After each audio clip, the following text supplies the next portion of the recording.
Hello and welcome back. Let's create a gradient effect now. So here I have set width of 100 VW and height of 80 VH just to make this div a little big. And then we can add multiple background images separated by comma, and they are in the order that the first one that we mentioned is going to be the top layer, followed by the second one, third one, and so on. So here on top we want a gradient. So let's add the linear gradient, and then inside let me add two colors. So I go to the Google, and then here I search RGB color picker, and we get this color picker on Google itself. Let me choose the first color as blue. Let me take this one, copy it, and I paste it here. And then the second color that I pick is a shade of pink. Let's take this one and paste it here. And then after this color I can add the image using URL. I have this image in my images folder. Images is my folder name and image01 is my image name. Save it and refresh the browser. And we don't see the image because the gradient that we have has the color which are 100% opaque, and we know how to increase the transparency by adding a here and set the alpha value to, let's say, 0.7. Now it is 70% opaque and 30% transparent. I do the same thing for the second color as well, and again I make it 70%. I save it now and then I refresh, and we can see that the image in the background. Now this image again is a quite big, and a quick solution for that is background size, and I am going to set it to cover. Save it and refresh the browser. We can see this image now. So this is how we can add a layer of gradient on top of the image. I am going to cover another cool property which is called CSS box shadow. This box had a property might remind you of another property in CSS that we have covered within the text properties called text shadow. And this text shadow property lets us add nice shadow effect, as we can see that this yellow shadow for this by text is obtained through the text shadow property, and we can simply add that property using the text shadow. And we have a couple of different options that we can add. The H shadow and V shadow are important and they are not optional. The H shadow is for horizontal positioning of the shadow and the V shadow is for vertical positioning. And then we have the blur radius to specify how sharp or how blurred the image should be. So a value of 0 is the default value, which is a very sharp shadow, and of value greater than 0 pixels is what makes it more and more blurred. And then we can also specify the color of the shadow, and that's also optional. So we have these two optional attributes. So we have a similar kind of property for the box shadow, and there we have that. So the only difference between the text shadow property and the box shadow property is that the text shadow applies only to the text and the box shadow property applies to the element. And here we can see that this box shadow property adds some shadow to the boxes over here. And in this case we have a paragraph and a div container, and clearly we can see that these box shadow property do kind of add some nice shadow effect, nice 3D effect, because they kind of look a little bit elevated, a little bit closer to us, and there is a kind of depth that is felt when there is a shadow around, especially behind the element. And we can compare that with this two-dimensional paragraph element. This one looks more alive, more lively. We can add this box shadow again using the box shadow property.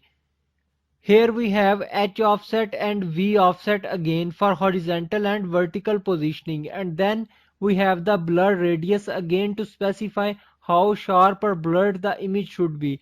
And then we have another additional property which is again optional, which is the spread radius, and this one helps us control the size of the shadow. A larger value of spread radius will definitely increase the size of the shadow. A lower value will reduce the size of the shadow. This is an additional value option that we do not get in the text shadow property. So that's one difference. And then we also have the color option, which can be optional. In this video, I would like to introduce one very nice online text editor that's quite convenient when we want to just test out our code, and that website is called codepen.io, and it's free to use, and all we have to do is first visit the website called codepen.io and then click on the option that says create a pen, and when we click on it, it creates this kind of pen for us. Now there is little tour. If you want to go through that, anyways I am not going to be taking you through this tour, so I can just simply click here. I would rather not take the tour right now. And we get the three windows: HTML, CSS and JS. JS stands for JavaScript. So usually when we are designing the user interface of the website, we add some JavaScript code as well. So it's for that. So we are not gonna be adding the JavaScript for now, so we can also minimize this window. But before that, let me show you an interesting option that we get, which is the change view option. So when I click on this change view, and we have three options. The default one is this one, where the windows are on the top and showcase at the bottom. We are going to be seeing the output if I click on this one. Then we will have the windows on the left and the showcase area on the right, or we can switch to this view. Whichever is your preference, you can choose that. And here we don't really have to start with doc type, and we don't even have to save a file. Whatever we are going to be typing here is gonna be previewed live on the showcase area. So that's why it's very quick and very suitable for just practicing some code. So I just wanted to introduce it to you, so that when you want to practice, especially while watching these videos that I am showing, you can simply open the website in one of the tab and then you can practice at the same time. So just to give you a quick demo, let's say I add a div container over here and I don't have anything inside, so we don't get to see anything in the showcase area right now. But let's say if I add something inside, let's say hello, and we can see that hello written over here without even saving the document or refresh the web page. So that's quite good. So let's remove that for now. I just want to show you how it looks. So let's start learning about the box shadow. First I am going to create two divs here so that we can also see the difference. And here I am going to target the second div.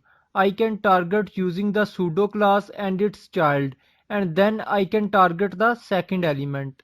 I first want to set a width for this div container to, let's say, 250 pixels, and then let's also set the height as 250 pixels, and then I am also going to set some background color, and let's choose Dodger blue for this example. And see, as I am typing, I can see the results over here. This is again another advantage, because sometimes when we are writing the code, each and every step will be highlighted on the right side, so we can actually see what steps leads to what result. And when we are writing the code all at once, sometimes we have the habit of typing five properties at the same time. You can see each and every step right here on the right side. Here we have the div container, and let us also target the body element to give some background color to the body as well. This way the depth of the shadow will be much clearer. And here I am going to set up a background color of light gray. So now it's okay, and then I am going to add the box shadow property, and the first thing that we have to use it is H offset. So let's set it to 8 pixels, and we don't see anything because we have at least two compulsory values. One is the H offset, second is the V offset. So let's set V offset as 15 pixels. We can see that. So it also shows us that the other options are optional, because as soon as we type the two values, we can see the result over here. So the default color is black and the default border radius is 0 and the default border spread is also 0. So that's why we see that. Now if you want to add the third value, which is the border radius, let's make it for instance 10 pixels, and now it's gonna set, and now it's gonna get blurred like we can see over here. I am not talking about the spread radius, so let's set the spread radius as 4 pixels, and we can see that the size has increased. We can also provide negative values -2 pixels, and this kind of reduces the size of the shadow. If I just don't add anything, then we can see the size slightly bigger than what we have over here. And then we can also choose the color for sure. So let's say we want to set the color as dark slate gray, and that's kind of lighter than the black color, but it looks nice. So if I make it -15 pixels, then it goes all the way up. And then if I also make this one in -8 pixels, then the shadow has shifted to the left side. And if I make it, let's say, a +15 pixels and have the combination of negative and positive values as well. To make the changes even more visible, let's set the margin left to maybe 15-20 pixels. Now it's shifted a little towards the right and we can see that. Let us target our first div element as well. So copy this div with some of its properties and its values.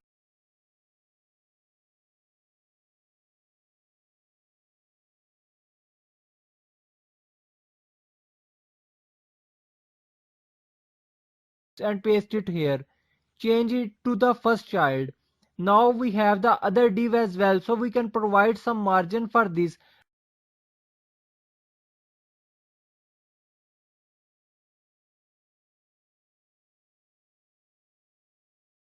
Let's say margin bottom for this div I am gonna set to 20 pixels, and now we have some margin over here. So clearly we can see that second div is looking far better than the first div.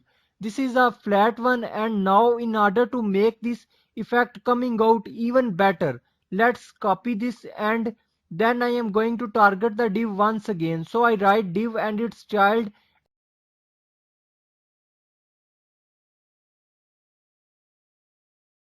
and again the second div I am targeting, and I set the whole effect for that and paste this box shadow.